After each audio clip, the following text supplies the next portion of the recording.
యాకోబు అనగానే మోషగాడ గుర్తుకొస్తుంది. మరి మన పేరు చెప్తూ ఉంటే గ్రామంలో సంగమనం ఏమి జ్ఞాపకం వస్తూ ఉంది? ఈమె ప్రార్థనా పరురాలు, ఈమె నిజాయితీగా జీవిస్తుంది, తన బిడ్డల కోసము తెల్లవారుజామున లేచి ప్రార్థన చేస్తుంది. గుర్తుకొస్తూ ఉందా? లేదా యాకోబు వలె ఆమె మోసం చేస్తూ ఉంది, లేదా యాకోబు వలె అతడు మోసం చేస్తూ ఉన్నాడని మనకు జ్ఞాపకం వస్తూ ఉందా?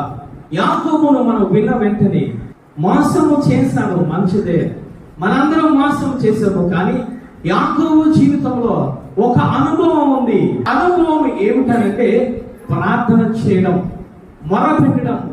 రాత్రంతా ఆ యొక్క యెహోవా దేవుడు పాదములు పట్టుకొని దీవించే వరకు కూడా ఆ పాదములను వదలకుండా గోజాడడం.